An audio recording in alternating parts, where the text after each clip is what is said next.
Hi friends, welcome to my channel. ఈరోజు video చాలా ఇంట్రెస్టింగ్గా ఉందండి. వీడియోని ఎక్కడ స్కిప్ చేయకుండా ఎండ్ వరకు చూసేయండి.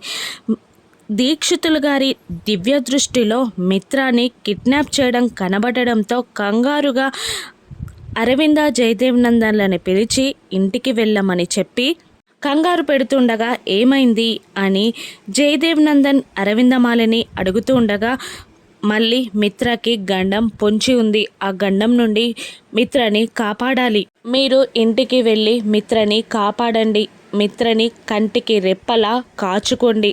మిత్ర ఇంటి నుండి అడుగు బయట పెట్టకూడదు అని దీక్షితులు గారు అంటూ ఉండగా ఇక అరవిందమాలిని జయదేవ్ నందన్ కంగారుగా దీనికి శాశ్వత పరిష్కారం లేదా అని అడుగుతూ ఉంటారు. నేను చెప్పేది ఒక్కసారి వినండి. ఈ గండం తర్వాత ఏదైనా ఆలోచిద్దాం, కానీ ముందైతే మీరు ఇంటికి వెళ్ళి మిత్రని కాపాడండి అని దీక్షితులు గారు తేల్చి చెప్పడంతో పదండి అని అంటూ అరవింద జయదేవ్ నందన్లను తీసుకొని ఇంటికి బయలుదేరుతుంది. మరోవైపు మిత్ర కారులో వెళ్తుండగా రౌడీలు మరో సుమోలో మిత్రాన్ని ఫాలో అవుతూ ఉంటారు. ఈసారి వీడిని వదిలిపెట్టొద్దురా, ఈరోజు వీడిని వదిలే ప్రసక్తే లేదు అని రౌడీలు మాట్లాడుకుంటూ మిత్రాన్ని ఓవర్టేక్ చేసి మిత్ర కారు ముందు ఆ రౌడీలు కారు ఆపగానే మిత్ర షాకింగ్గా చూస్తూ ఉంటాడు. ఇక క్షణం కాలంలోనే ఆ రౌడీలు కిందికి దిగి మిత్ర కార్ ఓపెన్ చేస్తూ ఉండగా మిత్రాన్ని పట్టుకొని మిత్ర చేతులని వెనక్కి మెలిపెట్టి తాడు కట్టేసి మిత్ర ఫేస్కి ఒక బ్లాక్ కలర్ క్లాత్ని తొడిగేసి మిత్రాని కిడ్నాప్ చేసి తీసుకెళ్ళిపోతూ ఉంటారు. ఇక మిత్ర ఫోన్ హడావుడిలో అక్కడే కార్ దగ్గరే పడిపోతుంది. మరోవైపు మిత్ర ఆడిటర్ని కలవడానికి వస్తుండడంతో ఆడిటర్ లేట్ అయిపోతుంది అని మిత్రకి మళ్ళీ కాల్ చేస్తున్నా కూడా మిత్ర ఫోన్ అక్కడే కార్ దగ్గర పడడంతో ఎవరు ఆన్సర్ చేయరు. ఇక మిత్ర గారేంటి ఈరోజు టైంకి రావట్లేదు, లేట్ అవుతుంది, ఒక్కసారి వివేక్ని కనుక్కుందాం అని అనుకుంటూ వివేక్కి కాల్ చేసి విషయం చెప్తాడు ఆడిటర్. అవునా, నేను ఒకసారి అన్నయ్యకి కాల్ చేస్తాను అని అంటూ వివేక్ కూడా మిత్రకి కాల్ చేస్తూ ఉండగా మిత్ర కాల్ అటెండ్ చేయడు.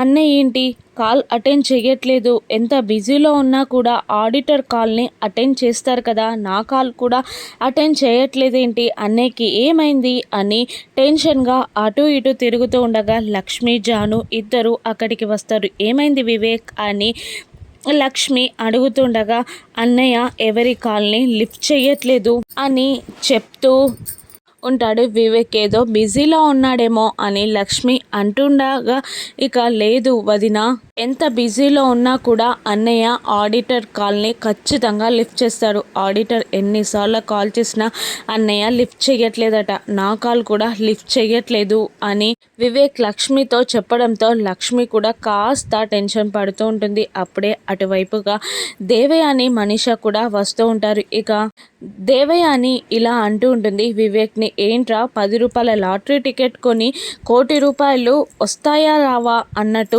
ఎదురు చూస్తున్నావు అని అంటుండగా, ఆగమ్మ, అన్నయ్య ఎవరి కాల్ లిఫ్ట్ చేయట్లేదు, అన్నయ్యకి ఏమైపోయిందో అని నాకు చాలా టెన్షన్గా ఉంది అని వివేక్ అంటుండగా, మిత్ర ఏమైనా చిన్నపిల్లాడా, ఎందుకంత టెన్షన్ పడడం, కాస్త బిజీగా ఉండుంటాడు, అయినా ఎప్పటికీ ఖాళీగా కూర్చుంటాడా మిత్ర అని దేవయాని అంటూ ఉండగానే ఇక సంయుక్త వేషంలో ఉన్నానని మర్చిపోయిన లక్ష్మి ఇలా అనేస్తుంది, అత్తయ్య గారు వచ్చే టైం అయిపోయింది, మిత్ర గారి కూర్చి ఎవరు అత్తయ్య గారు ముందు మాట్లాడకండి, అత్తయ్య గారు టెన్షన్ పడిపోతుంది అని నోరు స్లిప్ అయి అనేస్తుంది. దాంతో దేవయాని మనీష ఇద్దరు కోపంగా లక్ష్మి వైపు చూస్తూ ఉంటారు. ఇక జాను, అయ్యో అక్క ఇలా దొరికిపోయిందేంటి, వీళ్ళు ఈ చిన్న మాటని పట్టుకొని చాలా కథలు అల్లేసుకుంటారు అని జాను అనుకుంటుంటే, అయ్యో వదిన ఇలా నోరు స్లిప్ అయిందేంటి అని వివేక్ అనుకుంటూ ఉంటాడు. ఇక లక్ష్మి మనసులో అమ్మో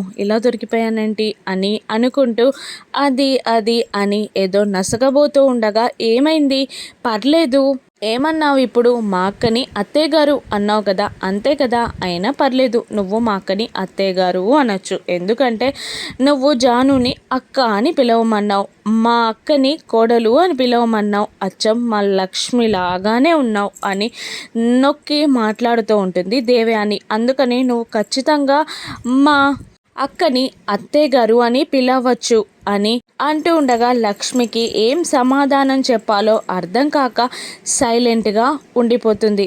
ఇక దేవయాని అలా లక్ష్మిని దూషిస్తూ ఉండగానే వివేకమ్మ ఆగమ్మ, ఏంటమ్మా నీ చారత్త భారతం మళ్ళీ మొదలు పెడుతున్నావు? అన్నయ్య ఏమయ్యాడో అని నేను టెన్షన్లో ఉంటుంటే నువ్వేంటమ్మా ఇలా మాట్లాడుతున్నావు అని వివేక్ టాపిక్ డైవర్ట్ చేసే మాటలు మాట్లాడుతూ ఉంటాడు. మరోవైపు మిత్ర గింజుకుంటూ ఎవర్రా మీరు, నన్ను ఎక్కడికి తీసుకెళ్తున్నారు అని అంటుండగా నీకు లోక జ్ఞానం చాలా తక్కువ నాబాస్, నిన్ను కిడ్నాప్ చేశాం అని అంటూ ఉంటాడు ఒక రౌడీ. నన్న ఎందుకు కిడ్నాప్ చేశారా అని అడుగుతుండగా ఎవరైనా కిడ్నాప్ చేసిన వాళ్ళకి డిమాండ్ చెప్తారా, నిన్ను కిడ్నాప్ చేయించిన వాళ్ళకి మా డిమాండ్ చెప్తాం అని రౌడీ అంటుండగా నన్ను కిడ్నాప్ చేయించింది ఎవరు అని మిత్ర అడుగుతూ ఉంటాడు. ఇక అంత ఈజీగా నీకు చెప్పేస్తామని ఎలా అనుకుంటున్నావు నువ్వు అని ఒక రౌడీ అంటూ ఉండగా ఇక పక్కనున్న పరిసరాలని, ఆ అలజడిని, పైనున్న మనుషులని చెవులతో అంచనా వేసి ఆ ఏరియా ఏంటి అని కనుక్కోవడానికి మిత్ర ఆలోచిస్తూ ఉంటాడు. ఇక కొంత దూరం దాటాక ఇంత రద్దీగా ఉందంటే ఇది ఖచ్చితంగా పూర్ణ మార్కెట్ అయి ఉంటుంది అని మిత్ర మనసులో అనుకుంటూ ఉంటాడు. అనుకున్న టైంలోనే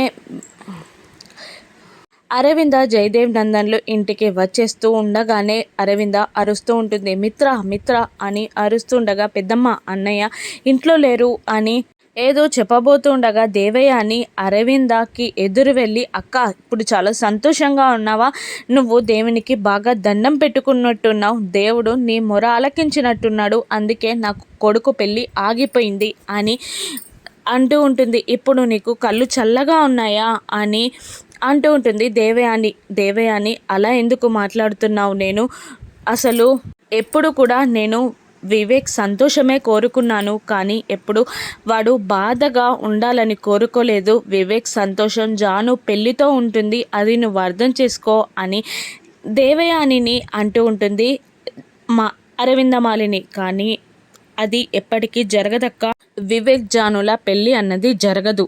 ఇంకా మరొకటి చెప్పాలి అంటే జాను కూడా వివేక్ని పెళ్లి చేసుకోను అని తేల్చి చెప్పేసింది. అది నిజమో అబద్ధమో నాకు తెలియదు, కానీ జాను ఆ మాట మీద నిలబడితే బాగుంటుంది అని అంటూ ఉంటుంది దేవయాని. ఇక మళ్ళీ ఇలా మాట్లాడుతూ ఉంటుంది. అవును జాతకాలు అది ఇది అని అంటూ జాతకం బాగా కుదిరిన జోడి అని లక్ష్మిని తీసుకొచ్చి ఈ ఇంటి కోడల్ని చేసావు, ఏమైంది, ఎక్కడ ఉందో తెలియక కుక్క చావు చచ్చింది అని దేవయాని లక్ష్మి గుచ్చి అవమానంగా మాట్లాడగానే మళ్ళీ అరవిందమాలిని దేవయానికి వేలు చూపిస్తూ ఇంకొకసారి లక్ష్మి గుచ్చి అమర్యాదగా మాట్లాడమంటే బాగుండదు చెప్తున్నా, లక్ష్మి గుచ్చి నీకేం తెలుసు అని అంటూ ఉంటుంది అరవింద. ఇక ఏం తెలియాలక్క, ఇప్పుడు లక్ష్మి ఎక్కడుందో తెలుసా, అసలు లక్ష్మి ఎలాంటి చావు చచ్చిందో నీకు తెలీదా, మిత్రకి తీసుకొచ్చి కట్టబెట్టారు అని అనగానే మళ్ళా మిత్ర పేరు తీయగానే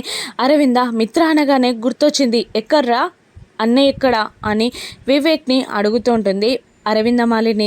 లేదు అన్నయ్య ఇంట్లో లేరు, ఆడిటర్ని కలవడానికి వెళ్ళారు అని వివేక్ అంటూ ఉండగా నేను వస్తున్నానని తెలియదా, ఇంట్లో ఉండకుండా ఎందుకు వెళ్ళాడు అని అరవింద అంటుండగా అన్నయ్యకి తెలియదు పెద్దమ్మ, ఈ రోజంతా కాస్త బిజీగా ఉంటాడు అని వివేక్ చెప్తూ ఉంటాడు. ఫోన్ చేసి అర్జెంటుగా వాడిని ఇంటికి రమ్మను అని అరవింద అనగానే అన్నయ్య ఫోన్ లిఫ్ట్ చేయట్లేదు పెద్దమ్మ, ఎవరి ఫోన్ కూడా అటెంప్ట్ చేయట్లేదు అని అనగానే ఎందుకురా ఏమైంది వానికి అని అరవింద టెన్షన్ పడుతూ ఉంటుంది. కాస్త బిజీగా ఉన్నాడేమో పెద్దమ్మ అని వివేక్ అంటూ ఉండగా లేదురా వాడి ఈ టైంలోనే ఇంట్లోనే ఉండాలి, దీక్షితులు గారు మళ్ళీ మిత్రకి గండం రానుంది అని చెప్పారు అని అరవింద అనగానే లక్ష్మి గూర్చి మెచ్చుకోలుగా మాట్లాడిన అరవింద మాటలను వింటున్న లక్ష్మి సంతోషపడుతూ మళ్ళీ మిత్రకి గండం అనగానే షాక్ అవుతుంది. ఇక నువ్వు వెళ్ళి ఆడిటర్ దగ్గరున్న మిత్రాన్ని తీసుకురాపో అని అరవింద